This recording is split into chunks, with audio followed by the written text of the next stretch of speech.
Alright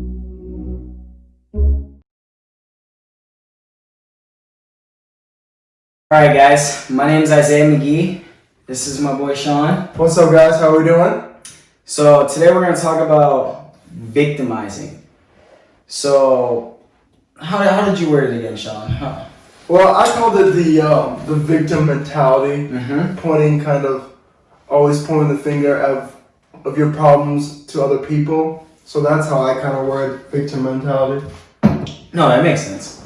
That's the word I was looking for. So like a victim mentality. So a lot of us want to sit there and we want to pull up excuses about, kind of like why I can't accomplish this or why I'm unable to accomplish this. So we look for excuses to make it seem like we're the victim and we're playing like, pity me game. And it's not done on purpose. Nobody wants to be a victim on purpose. That's just not how it goes. But when we feel we're incapable of doing something, we tend to fall back on ourselves and, kind of. I think it tends to also be having a weak mindset and it hasn't developed yet, and you tend to victimize yourself when you haven't gained enough knowledge. So you always feel like, oh, everything is against me. Mm-hmm. But when you obtain that knowledge, and because knowledge is power. Yes, for sure. So when you obtain that knowledge in that specific area or skill that you have, that's when you kind of free yourself of that burden of feeling like a victim. Mm-hmm.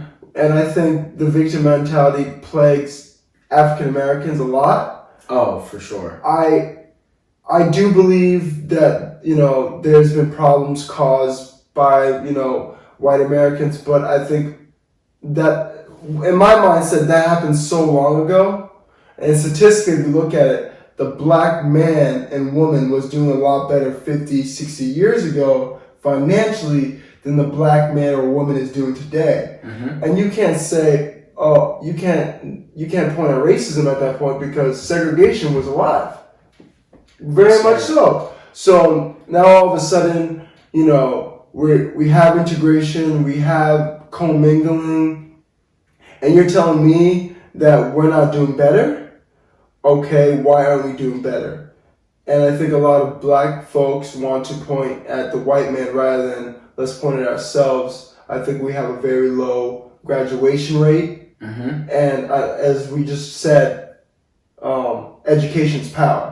Correct. Yep. What do you think? So I would agree. I mean, I would say the most important piece to it all is education is definitely power, but know what you're educating yourself on. Mm-hmm. So I mean, anybody can go to school to people go to school to be doctors, lawyers, nurses. All types of different things. But to really put it in this perspective. To go to school is not so much of what I feel like you're talking about. I feel like it's more about being educated in what you want to do in your life.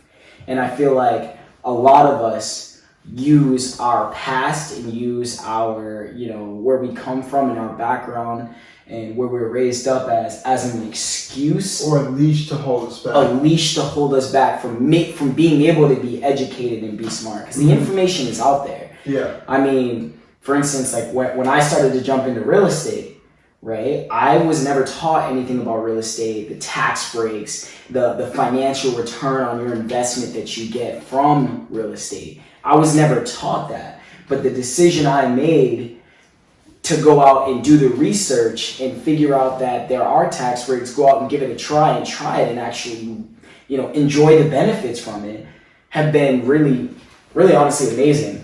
I think we live in, it's weird, I think we live in the best era in human history where information is super attainable, but the issue is that we're given so much fluff that we get distracted very easily.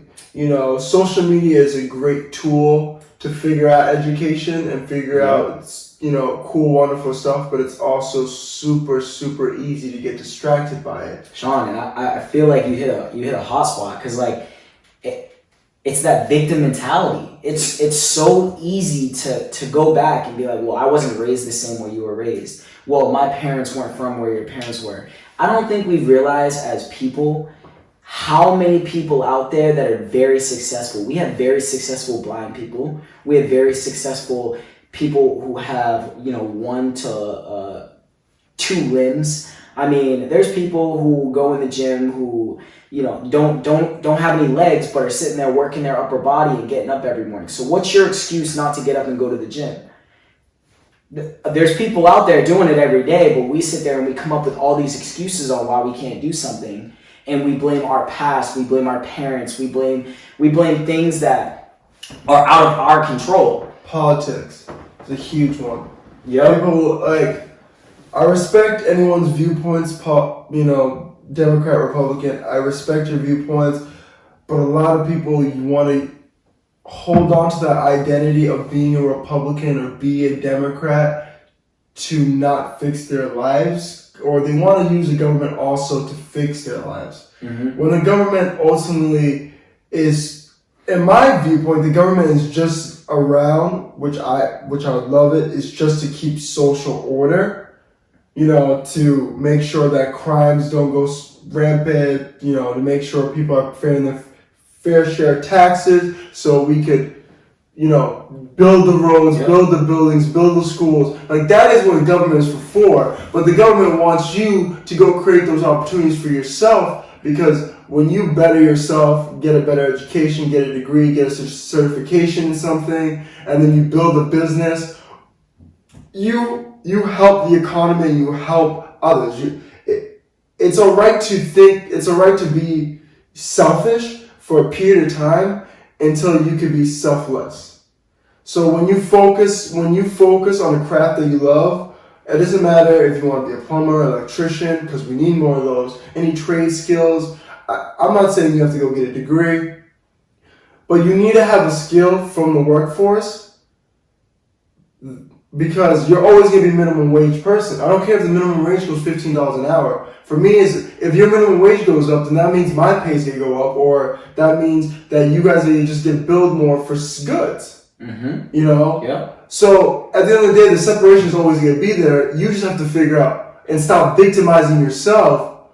You need to figure out, how do I climb this ladder? What am I good at? What are the skills can I obtain? And then how do I monetize that skill in the best way possible? How do I expand it? You know, me and you both obviously do real estate. We got into stocks a lot, especially during COVID. But these skills weren't taught by us. No, I didn't learn a single thing about the stock market in school. Nope. I didn't learn a single thing about real estate in school. I promise you could go through the Westbrook school curriculum. They do not have it in any of the grades. I simply read a book or went on YouTube. That was it. It was literally just YouTube is a fountain of information. Google's a fountain of information, and then books are a fountain of information. People sit down and write things, and you pay $10 to get a wealth of knowledge, and all you have to do is sit and read it. So we have to stop victimizing yourself and saying, oh, I can't, or I don't have time to go to the gym, I don't have time to read a book. Then listen to a book. You listen to music, why can't you listen to a book? On average, Sean, I mean, you were probably in the same spot as me probably about a year and a half ago, maybe 2 years ago. Yeah, well, nothing, just getting out of school, you know. I was still in school. Yeah, broke college kid. Yep. I mean, what would you say that really turned you around and made you open your mind into wanting to explore other areas? Because you have your degree, right? Mm-hmm. And what'd you get your degree in? I got my degree in accounting. Accounting? Yeah. And what do you do for work? I'm a accountant for a health insurance company, mm-hmm. and I also do real estate. But where's most of your money coming from? Currently, right now, for my W-2 job. Yep. And then what I'm slowly trying to do is build up to the point where my side incomes replace that main income. And honestly, I probably could do it in 2 to 3 years. Of completely getting rid of that main income, but I don't think I'll ever stop working. I might stop working in my corporate job, but I'll never stop working in general, because I wake up and need and feel to have a purpose to do something. You know, being on a beach gets boring really quickly. Yeah. I'm not really. Sure. I can go on a vacation, but only enjoy it for like 3 or 4 days, and then be like, okay, let me just get back to work. Yeah. You know, let me get back to doing something. Gives you something to do, gives you a purpose, and I feel what you're saying. Like, so most of the money you have acquired and most of the money that you have come across, would you say that the majority of your wealth right now is held in real estate? Yeah, equity. Yeah, a lot of equity. So my net worth is all tied up into real estate. Yeah. I do have quite a bit of money saved up, but obviously you can never. The best part about real estate, I don't think you can ever save enough money unless you work a really big corporate job. But you can never. If the equity is going up, if things are going all right, it doesn't have to be going great. But if things are just doing what they do, you'll always be, making money. That's not even including rent, but that's just including my property, going up in like, well, I own both my properties now for, this one will be a year next month, and then my apartment building will almost be 2 years in like 5 months? Yep. And those have gone up in value, together around $150,000.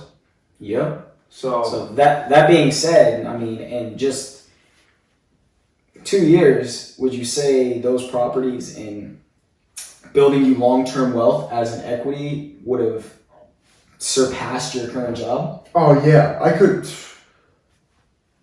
At my current pay for what that, that would be almost 2.5 years. That would be 2.5 years. But that's not even including the taxes that come out of my paycheck. So it'll probably be like 3 years, just because obviously I get taxes. And then you get tax breaks and stuff like that. But with the real estate, I get taxes taken out and stuff like that. So another thing I noticed, Sean, is I noticed that some people get really, really upset when it comes to tax breaks, and they feel like these upper class people who provide jobs, provide housing, and stuff like that shouldn't get as large tax breaks as they do. Well, the funny would you agree that you feel like they're falling back on victimizing because they feel as if they can't go out and do the same thing they did? Yes, exactly. So when I was in college, I had a very kind of anti-money people mindset, or like, oh, they have it all, blah blah blah. But then once you start, realizing that you can do it yourself, you start realizing that, the only way you can do those things or that's beneficial for you is if you're encouraged to do it. So I think a lot of people just think of taxes as, oh, the government's taking my money, the government's taking my money, which is kind of true. But if me being an accountant, I obviously know the tax code. I've done tax returns for businesses and stuff like that. But the tax code ultimately is a rule book on how to not pay taxes. Like literally, if you see a tax book, it's like this much. These are the basic rules for taxes, and these are all the rules of how not to pay taxes. So they literally write you like, hey, if you do this, you'll get a tax break. If you do this, you'll get a tax. So it's telling you help the economy do better. So what you're telling me is that this information is out there for everybody. Yeah, the tax code is literally go to irs.com and you can download it in fucking PDF. It's right there. And then it tells you how to pay less in taxes. It tells you how to. It tells you if you help do this, and it's not like they're giving you tax breaks for doing certain things. Understand, I want everybody to understand that when they are giving you tax breaks, it's because you're providing for other people and not just yourself. So, for instance, with rental property, you're providing homes and allowing somebody to stay in a building that you purchased for a price, but you're providing them a place to stay and providing a roof over their head. Yeah. So then, therefore, they give you tax breaks for doing that. Yeah, yep. And then, yes, exactly. They want you to go out and buy real estate, or they want you to go out and, start a business of some sort, because when you do that, you provide either housing or you provide jobs. Yep. And ultimately, with real estate, we do both. If I need someone to come fix my place up, I call them and then I pay them. I'm providing a job and it's for someone to do. Now he takes that money, feeds his family X, Y, and Z. And then also just owning the building, I'm providing a family to come home to, put their stuff, and that's also great. And that's how you keep social order. When people have housing and they have jobs, they feel a sense of security. But if you keep telling yourself that I'm going to be rich one day, but don't figure out how rich people became rich, then you're never going to be rich. You're just going to always say I'm going to do it, you know. So that's a really good example, Sean. So when you have, for instance, like with our apartment buildings, we do a lot of maintaining. We pay some people to maintain our property, keep track of it, keep it looking nice, right, and to make sure nothing gets out of control. Yeah. Right. So if something goes wrong, something breaks, typically as landlords, we'll make a phone call and somebody will come over there and fix the property and make it so it's good. But by calling somebody and providing them with a job, by giving them money, is another incentive to a tax break. Yeah, I get to write off that. Basically, him coming to fix it. If I fixed it myself, I wouldn't get I'd get the tax write off for buying the tools or the supplies, but I wouldn't get the tax write off for my time. Yeah. So why would I talked about this in my podcast. You need to learn what your time is worth. And if it's not worth my time, if I could make more money doing something else, then I'm just gonna pay someone to do it because it's just not worth my time. And plus, I'm just gonna write it off anyways at the end of the year and get the money back. Yeah. So benefiting from tax breaks it's one of those things where you need to take advantage of it. It's there for a reason. It's there because you provide jobs for other people. You provide places to stay for other people. If you work at a restaurant, if you own a restaurant, if you own a company of any sort, you pay for employees. So essentially, when somebody comes and fixes up our building, that we have an employee. We ask them to come by and fix up our properties. Yeah. Sean, what kind of vehicle do you drive? I love asking this question. I drive a 2020 Tesla Model 3. Okay. I love her. I named it Kobe. Rest in peace. So hey, Kobe. Yeah. So the reason I asked that question is because Sean, like, with your Model 3, there's a lot of tax breaks there because it's energy efficient, right? Yep.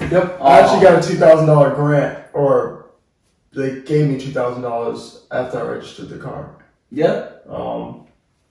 So on top of all the tax write-offs I get it for at the end of the year, go to my properties. And you get to write up to half of that vehicle off because you purchased it, right? Yeah. Yeah. So like that's another benefit. Sean uses this car to drive to his properties, to maintain them, to make sure they're all good, and because of that, he actually gets to use that as a tax break. I mean, it's taking advantage of what the tax codes are and actually helping out everybody else. He's driving a Tesla. He's not destroying the environment. So it's a benefit. And I'm destroying those tires with the way I drive. But like, it makes me laugh sometimes because I look back at myself and I look at this victim mentality I had for a while, Sean. Like, I remember looking at people and being like, okay, well, like, your parents have taught you well. Your parents have got you through school, they helped you with these loans, and they paid for this, they paid for that, they gave, like, I look at that mentality as like, yo, you're so fortunate. Yes, they're very fortunate. Yes, they got a head start on you. Oh. What's stopping you from doing that? There's nothing stopping you from going out and getting your own car. Like, I remember, for example, like, Sean, like when I was working, and I had to pay for daycare, man. Daycare's really expensive. Yeah, you have the 2 kids. Yeah, $1,400, bro, a month, bro, for daycare. It's insane, right? So this was before I owned my property. This was before everything else. I mean, I was in school and I was using part of my grants and my like my loans that I was taking out to help pay the daycare in advance for like 3 months while I go to school. Right? So like living like a broke kid in college, really eating ramen noodles, bro. Like, so I was paying all this, but then I was like, I got to a point where I'm like, man, like, okay, I'm going to school, and I'm like, I need a job. So I got a job, and then I started making money, and then I got an internship. Like I wanted to be a paralegal, so like I started looking for internships, and I find out like that paralegals really don't make that much money. No. So like I'm like, man, like this is crazy. Like I'm about to be in all this debt to really like fight to get out of it. Like right off the rip. Like I'm like, yeah, hit me with quite a few $1,000s worth of debt, and then try to dig myself out of that hole. It made no sense to me. So like I'm like, okay, like I'm gonna stop going to school for a little bit. I'm gonna try to pay off some of that debt, and I'm gonna try to pay for college as I go. That was my mentality at first. Then I got another job. And then I'm working 2 jobs, and I'm starting to finally get ahead. I'm starting to save a little bit. I had already paid. I had already been paid. Daycare ahead of time. So I was good for like a month more, and I was able to stack a little bit of cash. But then daycare came again, and then I was like, man, like this is crazy. So like I'm like, what do I do to get ahead? I created a budget for myself. Like, just because you don't make a lot of money doesn't mean you can't save a lot of money. Money adds up quick. Stopping at Starbucks every day and paying $7 for a coffee, dude, I went crazy. I went to I went to Missouri last weekend. I went to Starbucks like at the airport. Literally, I got like a medium drink that was like $5, and I drank it. I'm like, this shit wasn't worth $5. No. The cost of it at this point for me doesn't mean anything, but fuck, like, I should just got some water. Literally. It paid for itself. So there's other ways. So I ended up budgeting really, really hard. Like, super hard to, like, try to do that. I remember, like, if you look at Sean's podcast on SoundCloud, right? Yeah. You'll be able to hear a little bit more about that. But I ended up budgeting really hard, and I ended up being able to save up for my first apartment building. And then by getting my first apartment building, it actually like created like complete like financial like I can almost say financial freedom. Like I started making money making money off the building I lived in, opposed to paying money for a building I lived in. But it feels nice to be able to breathe. Yeah. From your liabilities, because you finally struggled long enough where you invested in yourself with the apartment, and that apartment says, okay, you worked hard, let me give you a slight break. Let me give you some ease. And now with the apartment, it's paying for you. Your housing expenses are literally low to none. So now the money you do make, being a salesman, you could actually, okay, the daycare cost doesn't hurt as much. So now I can even save more money, and you're breathing now. So now you can finally take advantage of everything you wanted to do, because you're not on that wheel of just, I need to just get through the next one. I need to get through the next month. You just decided, I'm just gonna bunker down. In the podcast he says rice and beans for months. He bunkered down rice and beans for a couple months, 6 months, and then boom. Now there's no more rice and beans. Obviously, kids don't want to eat rice and beans every day, but it gives you that freedom if you could sacrifice for a period of time. Some people 6 months, some people it's a year. But I promise you, if you could just sacrifice and stop feeling like a victim and just get what you were looking for and get over that horizon, it'll help you breathe. So now your next journey isn't as hard as your original journey. They say the biggest, most important thing that you can do to build your wealth is to live below your means.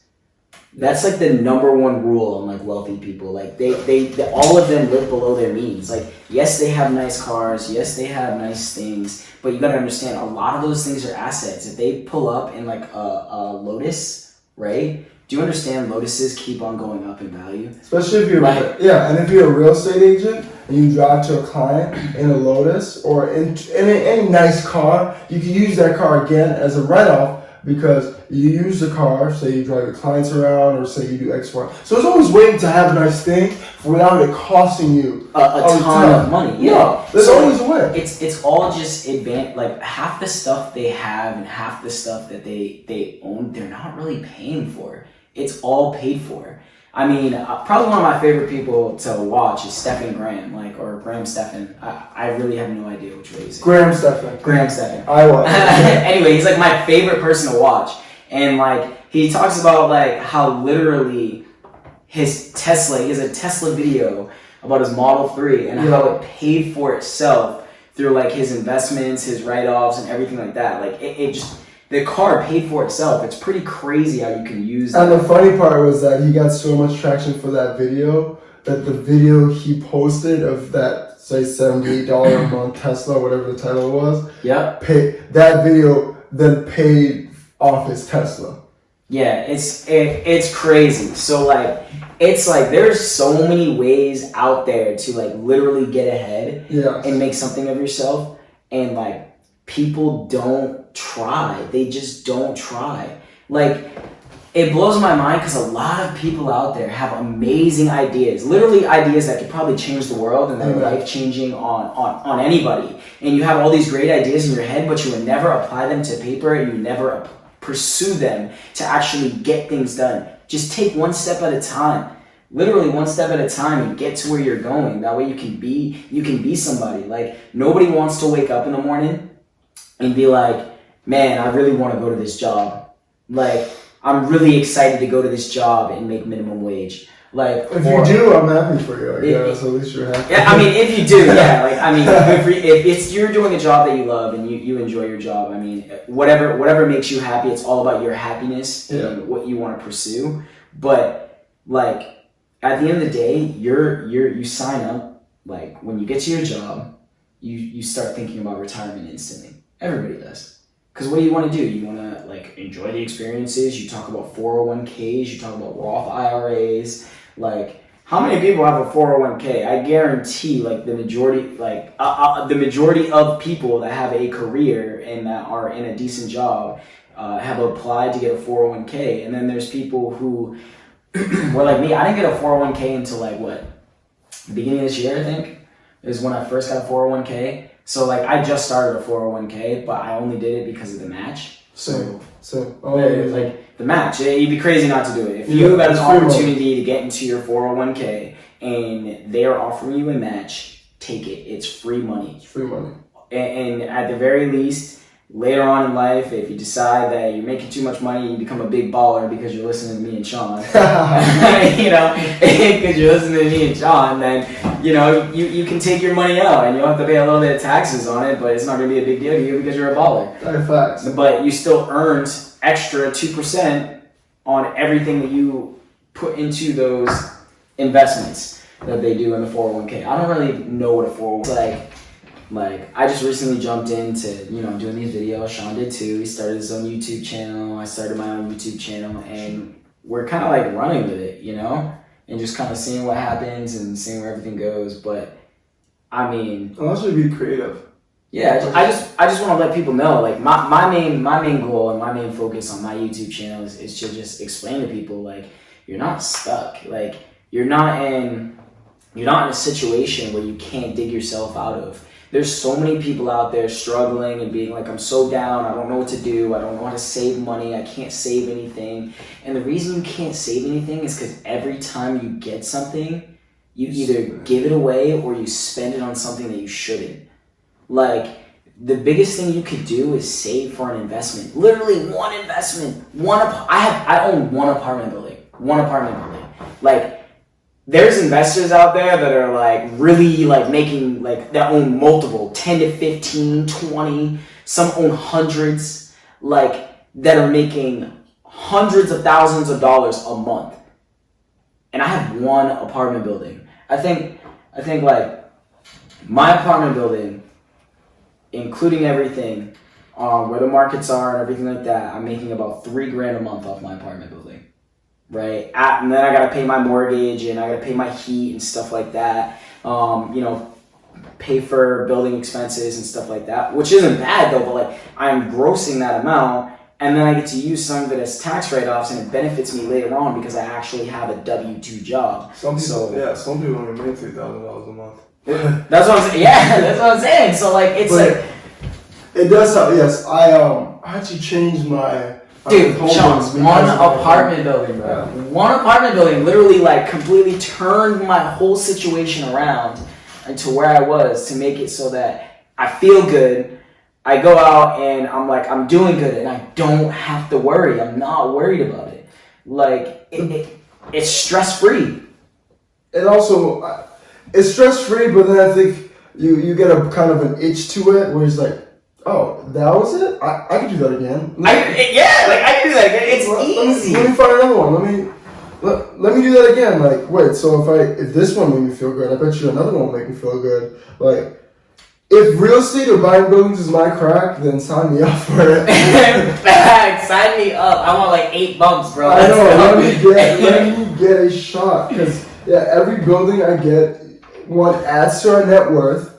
If we buy buildings that we buy them cheaper than what they're worth, that adds to our net worth, that adds to our monthly income. So that means, and it creates huge leverage. Like Sean said, around 150 grand of equity he's sitting on to. That's 150 grand of leverage.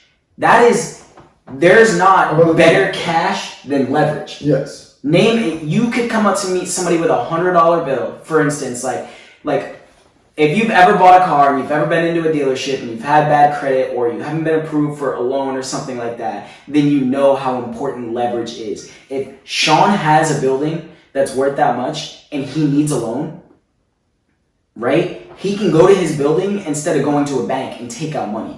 That's crack. So anyone who doesn't understand what leverage is a term of where you use someone else's money, aka the bank's money, a friend's money, anyone else's money to make money. So you leverage off that investment. So say I want to buy a building that's $100,000. I only have $10,000. I borrow $90,000 for it, and then use my $10,000. I am leveraged up to $90,000. So my leverage is at $90,000.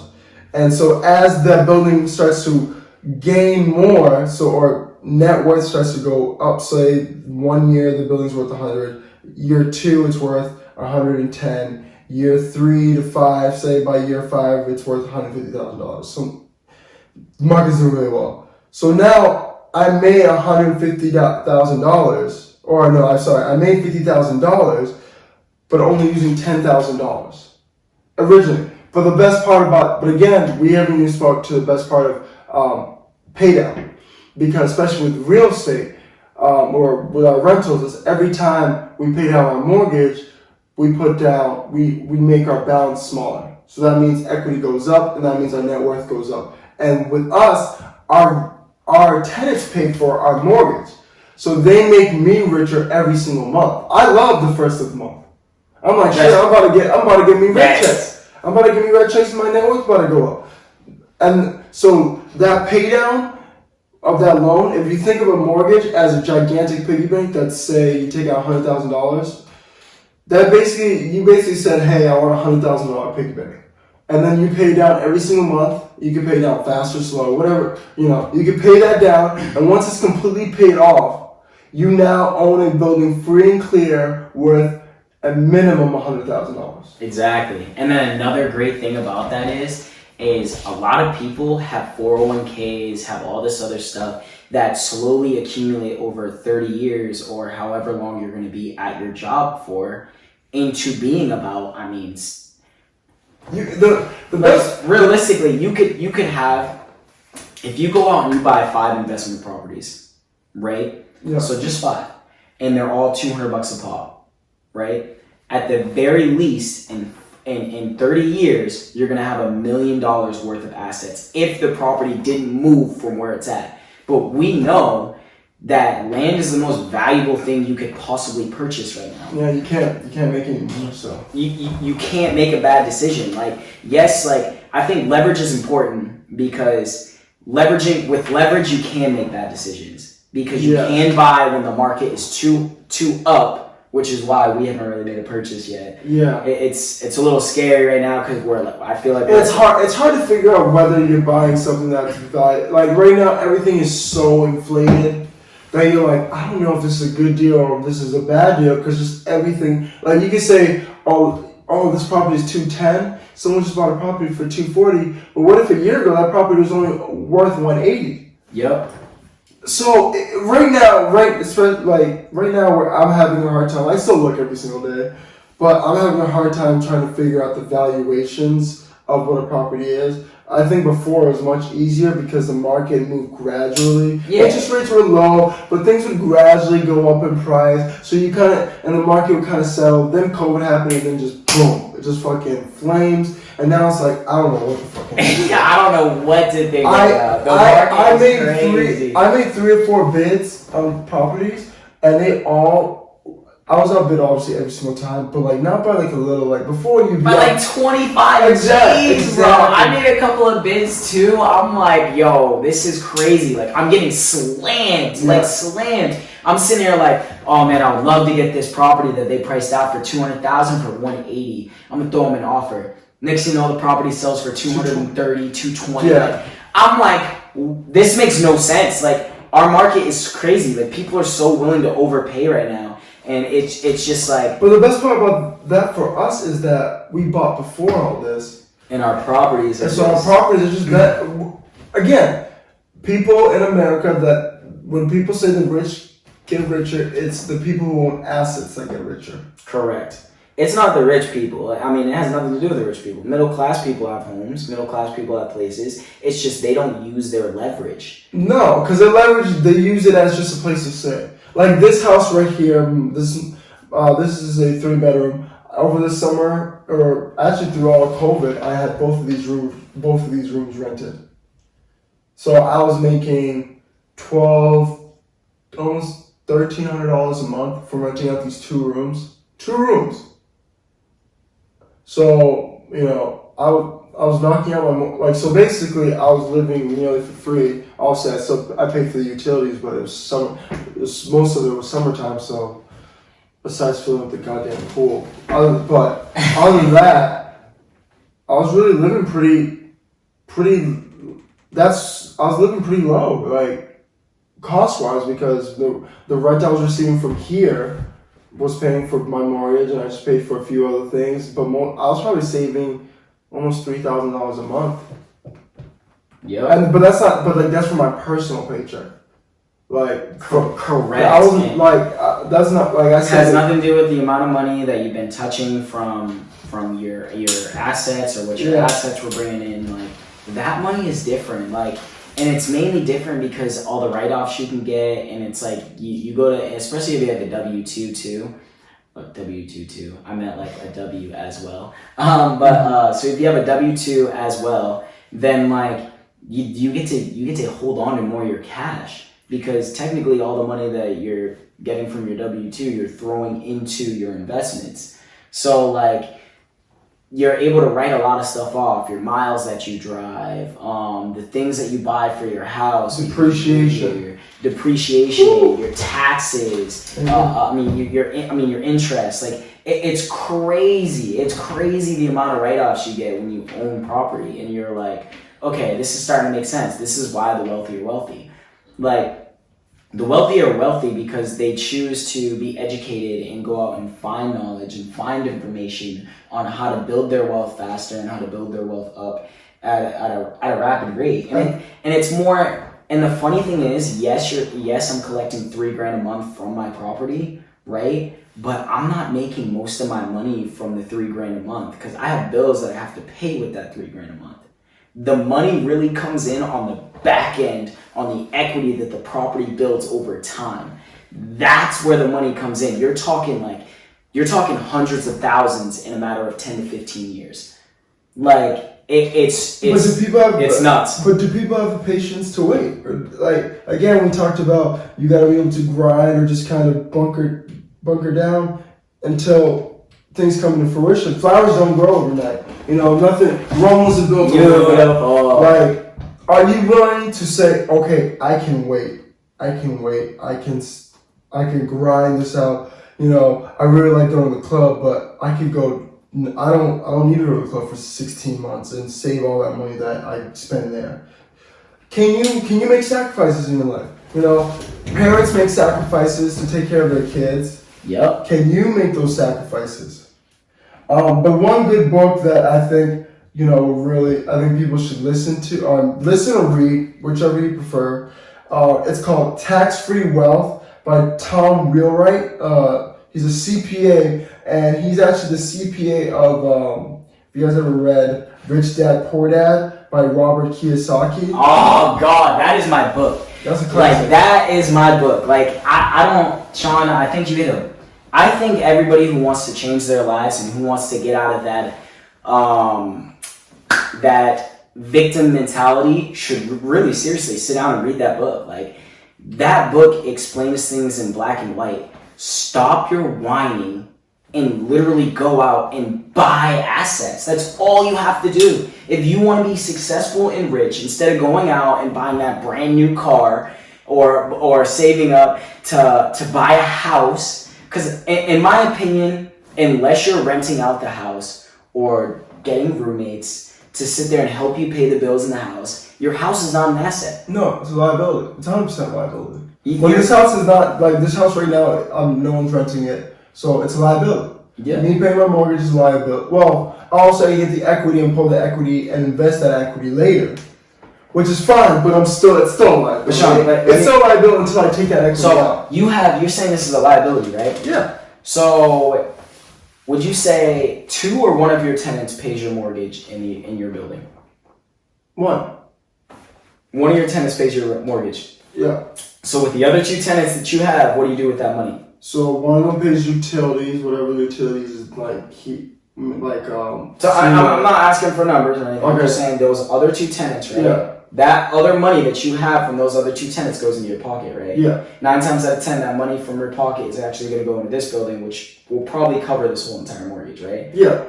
So like, really, it's not really a liability at that point because you're not really paying for anything. No, but but that's what I'm saying. You're using money that other people are giving you to pay for something nice that you can live in and you can enjoy. Yeah. While building equity in this property where, like you said, you're gonna refinance, which is what I'm doing right now. Like I'm refinancing my current building to pull out 15 to 25 G's to reinvest into another building. Like, think about that. There's something you bought back a year ago that's saying, okay, you could pull out of me and go buy another one.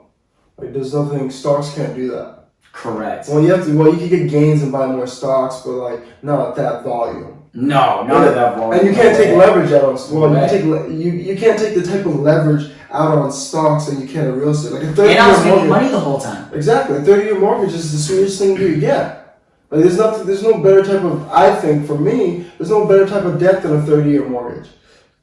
You know, like stocks, you could do a call option or put option and take out money out of whatever is invested in your portfolio. But they could call you at any moment and be like, hey, we want our money back. Like, the bank's not gonna do that. The bank, as long as you're paying your mortgage, they don't give a flying fuck. They don't care whatsoever. It's like, 30 years is done, all right.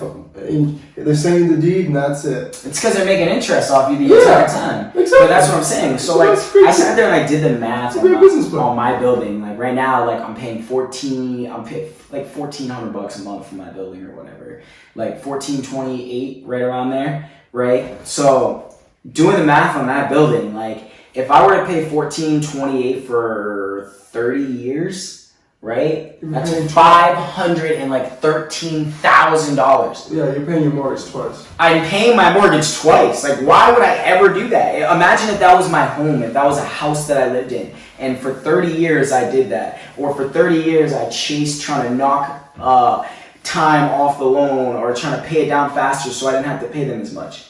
I'm sorry, I'm not going to do it. I'm just going to let somebody else pay my mortgage, and I'm going to collect that money and let it pay itself off over gradual time. And at the same time, I'm just going to keep pulling money from it. Every time it gets a little bit of equity in it, I'm going to take a little bit of money and put it in my pocket. I mean, I got I got somewhere around 80 grand worth of equity in my building right now. So like with that 80 grand, like I'm gonna make the decision of, I can only pull out like 20% of like that 80 grand. So like, since you live in, you can pull out if you go to like. Oh yeah, you're right. I can pull out 90% of it. Yeah, you can pull out 90% of what your home's worth is. So you can leave 10% in there. I would pull out whatever's probably just a 20% down payment for another. Yeah, I'm just pulling out just enough, which is like right around 25,000. Yeah. I have some money saved up, so I'm just gonna use that and put those two together. Plus February is coming around too, so you get the tax returns. So I'm expecting a nice big check during tax returns. Like, and I'm just gonna add all that money together, and then I'm gonna make my next investment. Like, I feel like that. I mean, I was a complainer. Like, I complained a lot. I used every excuse in the book. I said, "Why do I have parents like you?" Well, I wasn't raised like you. Like I came from like the ghetto, and I lived in the ghetto, and I had a hard time growing up, and I wasn't blessed. Like I am now, because of my mentality and switching it all around, I am now the first person on my bio. I'm adopted, so like I'm not talking about my adopted parents, but I'm now the first person in my family to actually own an investment property. It's pretty crazy to think about. Like, I actually went above and beyond and went out and purchased an investment property. And I'm now the first person in my family to be making the amount of money I make. Like I'm not gonna go into that. Me and Sean are gonna do a video coming up here pretty soon on that. But like, it's just crazy to sit there and think about. I went from complaining to understanding that I need to take accountability for myself, and I need to go out and take steps and actions to create wealth for myself, because it's there. It's all there for us all. Like, we can all become wealthy. We can all become successful. We just have to get out of that victim mindset. Like, what are you victimizing yourself for? Like, do you think that you're incapable of being somebody great? Like, why do you feel that way? Like, I'm not really sure, because I mean, Sean, like, I can't answer their demons or what holds them back. You're 2 years in, man, into real estate, and I mean, 24. My man owns a Tesla. Like, come on, bro. It's a sweet car. Yo, he owns a Tesla. My man is living his best life. Where are you going this month? Next week I'm going to Miami. I guess Miami. Hopefully, I'm going to Miami, and see, like, not a lot of people know that kind of stuff, and like, they don't understand that, like, what your money can do for you, and a lot of things. Like, I want everybody to understand the fact that money is just a tool. Realistically, it's a tool to get to where you want to be. And you want to be financially free, you want to be financially independent, and you want to be able to provide for your family and help out other family members when they need help. Like, and that doesn't happen overnight. That's not something that you can just wake up to. Like Sean, I mean, realistically, it took you a little bit to get to the point to where you're at, and it took me a little bit to get to the point where I'm at, where I can actually refinance and pull a good portion of my money out. Well, the best part is you just got to live in the house. You just got to live in it, improve it, build it, do cool, and learn how to be a homeowner, or learn how to take care of a property. So when you open up that property management company, no, this needs to be fixed, or no, this looks funky. I don't like the way that tree is. How close? Like, you learn this stuff because you dealt with it hands-on. Oh, yeah, and that's the best part. It's the experience. Yeah. It's the experience. I love it. And I made a video on this not too long ago. Like, what gets you excited when you wake up in the morning? Like, what about your morning makes you feel motivated to want to get up? Like, I love the experiences. Like, I love life. Life is like, I love the experiences I get out of life. I love learning lessons, even if they're hard lessons. Like, it's an experience. I want to be able to be financially free so I can really go out and explore the world. Like, this world is a beautiful place. It's a beautiful place. It's huge. There's so many different places you can go to, so many places you can see, but you have so little time to do it. Mm-hmm. So a important thing you need to remember is that like you need to get out of that victim mindset. You can accomplish anything. Like I would have never imagined the level that I got to, like by doing what I'm doing right now. Like I would have never guessed that real estate could change my life this much, to a point where I'm pretty much at a financially free state right now. Like I don't have really any bills. And it comes next building, the second building is going to be even better. I can't imagine what that building has in store for me. Like I just have to make sure that I make the right investment and leverage my money right. Like the market is a tricky thing. So when you're making purchases and you're making buys, you need to make sure that you always come out on top. But like I said before, like we're buying long term. Yeah. We're buying long term. So even if you make a bad investment, it's a long term investment. It's not your money going into the building. So just relax. And as long as you're making money off the building monthly, and your mortgage isn't, like, say for example, say my mortgage was $3,500 a month, and I was only pulling in $3,000, I'm done. I'm done. That's a dumb decision, because that's not why I bought the building. I bought the building to make money and to make my chances of succeeding in life a little bit easier, and taking the financial strain of me having to pay things off even faster. Even if you did make, I think since we're playing the long game, which is the best method to play, even if you bought, say, a bad property, say you bought it and the price was just a little too high.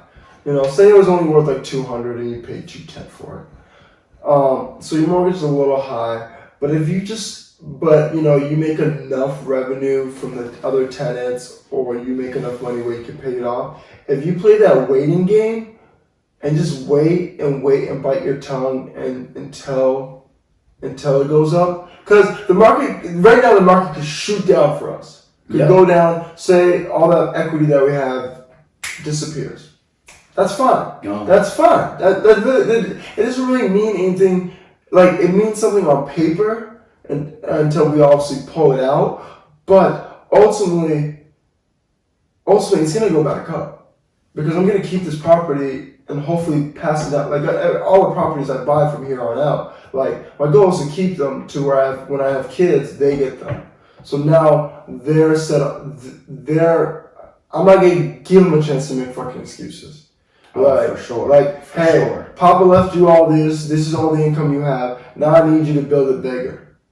Now, like, if I left you with 10, I need you to double it. Give me 20, you know, or 30 or 40. So, because I gave you a platform. You can't say I didn't. You can't say you. I don't want to hear a victim mentality. And I'm definitely, like, when I have kids, I'm not gonna raise them. I'm like, don't ever say you can't. Just say how. How can I do that? How can I get that car I want? How can I X, Y, and Z? And so now, okay, there's tons of ways you can do. You can save money. You can do this, but let's figure out a way that benefits you long term. That was in Rich Dad Poor Dad, that how thing. Yeah. It's like if you can't afford something and you want it, don't say I can't afford it. Say, how can I afford it? Exactly. How can I go out and make that money? How can I sit there and become that? Because if you say I can't, it creates that victim mentality. You already gave up. You've already quit. You've already threw in the towel and said, I will never have that and I'll never become successful. If you want to become a multi-millionaire, how do you become a multi-millionaire? I remember how I got into real estate. I was Googling how to be a millionaire. I was sick of working 2 jobs, and I was racking in a little bit of money, and it was nice being able to save all that money. But I was seeing all these things, like I was looking online, like how to make more money. A lot of stocks came up, and that's what I was getting into. I started investing in stocks, and I ended up losing money. I'm gonna get out of college with a degree, make a bunch of money, become successful, and be a millionaire because of it, right? Name one person. I want to see in the comments, like, if you guys got like if you guys can find somebody who works a normal job and has one source of income, right? That made them rich. One source of income that made them rich. I bet you anything you will not find that. You will not find one person with one source of income that is a millionaire. That doesn't exist. Millionaires have multiple streams of income. They have at least five. At least five. Like, it's crazy. You can have a high-paying job. You can have a single high-paying job, but when you have that type of money, you obviously can afford to have the right advisors, and they'll tell you, you can't just have this one. And you start to realize, like, what if, say you're a plastic surgeon, and you make, say, $1 million a year. Yeah. You're a plastic surgeon. What if one day I break my arm or something, and I can't do surgery or something like that, or I lose a finger or whatever the incident is. You realize. But the thing about a plastic surgeon, like, unless you own your own practice and own your own business, you work for somebody else. You're making somebody else more money than you're currently making. What are you doing? Like, what? But my point is, like, you start to realize that, like, I need to be able to get to the point where my money makes money, because your money will always work harder than you. Correct. Because my money doesn't go to sleep. If you really think, like, rent, technically, if you break up rent payment every single day I make a small amount of the rent payment every single day, money working hard, and then the stock market, when it goes up, I make money. I make, like, when I'm asleep, because I have stocks that are, in, say, Japan or whatever. Your money will always outwork you. Yeah. And they talk about, I think there was a Netflix special about kind of capitalism, and how the reason why the rich always get richer is that the money, like, once you get to a certain point in wealth and build a certain amount of money, your first 100,000 is the hardest to make. But the thing is, once you get that money, it's so hard it's more difficult not to make money than it is to make money, because your money just, obviously, the multipliers become bigger, compound interest becomes bigger, and it just snowballs. Like when you put a tiny snowball down a hill, like, at first it's slow as shit, but once it picks it up and really collects itself, there's literally nothing that's gonna stop it. Nothing that's gonna stop it until it destroys something.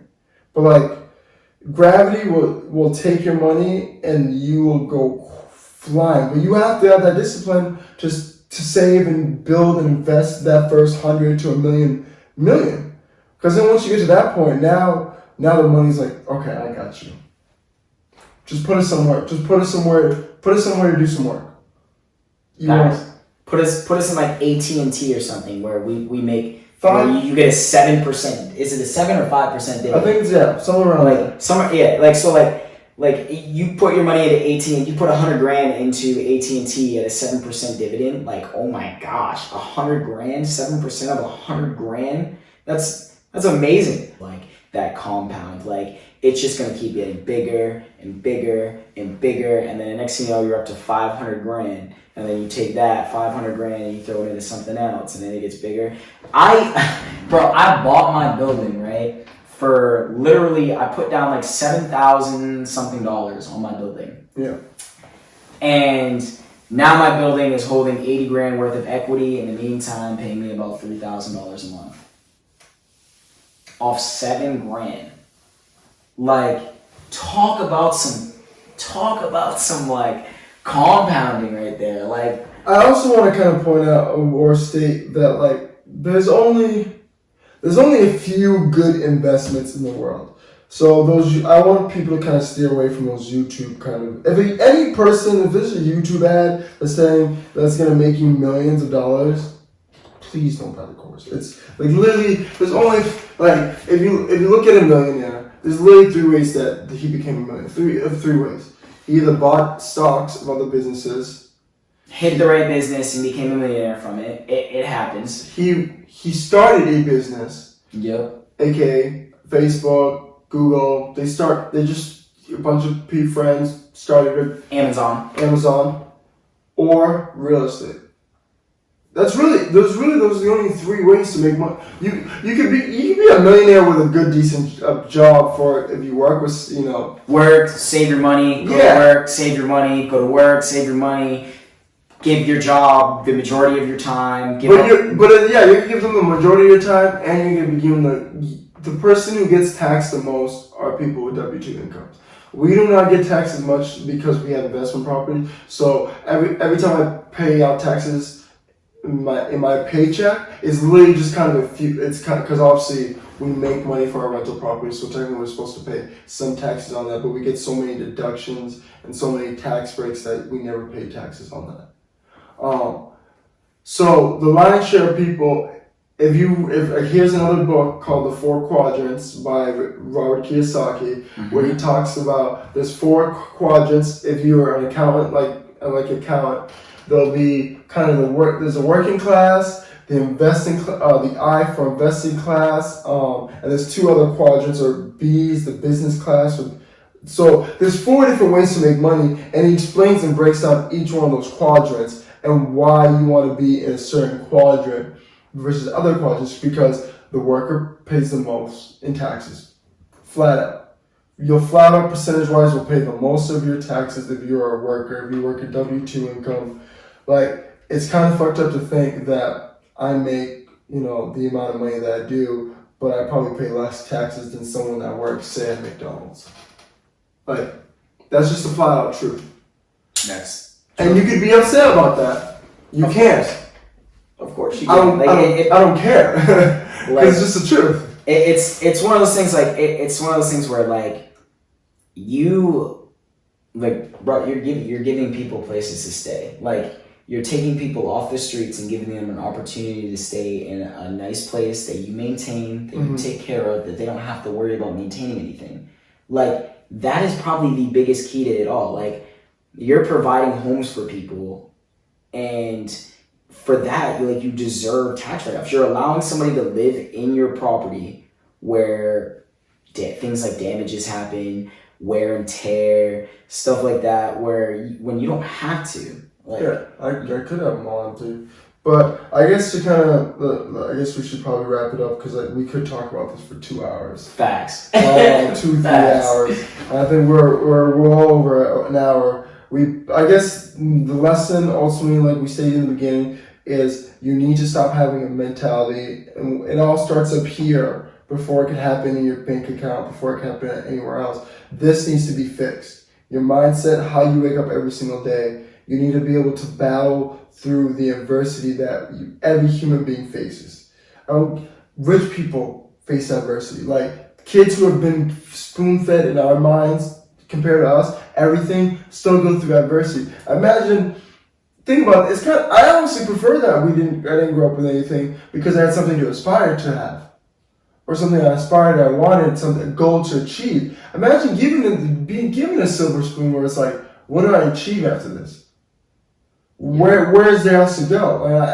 You can kind of see that honestly seems like more of a dilemma than being poor. Sure. Once you're at the top of the ladder, once you're on top of the ladder, top of the hill, the only place to go is back to the bottom. Yep. That's the only place to go. So it's at least we get the journey to climb up, and that's an experience. And that's what ultimately this journey to climb up is where the fun is at. The top will be great, but I honestly only care to get to the top at my deathbed. I really prefer and love the journey of climbing up there and building and strengthening my mindset every single day, and learning every single day. Reading, listening to books, watching videos that teach me things about the things I'm interested in, where I can monetize and make myself better. I don't give myself any more excuses. I don't say I can't have this thing. At worst, I'll say I can't have it today. The biggest thing, guys, is really where it comes down to is don't victimize yourself. Because you feel that you're not capable of doing anything or accomplishing what somebody else has accomplished, it already puts you at a losing stage. It puts you in that drought. Saying I can't, saying I'm not able to, or I'm not like you, doesn't make that statement true. It's not true. You don't have to be like somebody to accomplish great things. You don't have to be that person to accomplish. You don't have to have great parents that are millionaires to be able to accomplish these things. You can start from one step, put one foot in front of the other, and listen, read, educate yourself, and become a smarter and more educated individual, which then will allow you to expand your mind, expand your wealth, and just expand your overall happiness. You start from the bottom and build your way up to the top. If you are not from a wealthy family, then a wealthy family you must create. That's a really way to wrap it up right there. I'll let you do the sign off. So this is Sean and Isaiah. I have an Instagram page. Follow me on my Instagram, Image Yourself Better with an extra E in image. That's kind of where I'm at. That's my brand. That's what I'm running with. Mine is simple. It's just Sean. I think it's dot or dash Jany. Hey. It's Sean Jany Jany. My YouTube page is Sean Jany, and you could tune into the Sean Jany podcast. I'm not sure when I'll make the next episode. I think it'll be sometime this weekend. But I just dropped a new episode yesterday, so go listen to that. I made a video with my dear friend Remy Ellis. Remy has a YouTube page, and we kind of go through that and talks about finance and some news. So thanks for listening to me. Yeah, appreciate it, guys. Follow me on my YouTube channel too. It's Isaiah McGee. It's pretty simple. ISAIAH MAGEE. Beautiful. It's very easy, very simple, guys. Stay up, stay positive. Start reaching out to people and looking to create wealth through. I'm 100% into real estate. There's other ways to do it through stocks and stuff, but real estate. Property is never going to completely depreciate into nothing. Land is always needed. Thank you guys for taking the time out of your day and watching us. We appreciate your support. Peace out.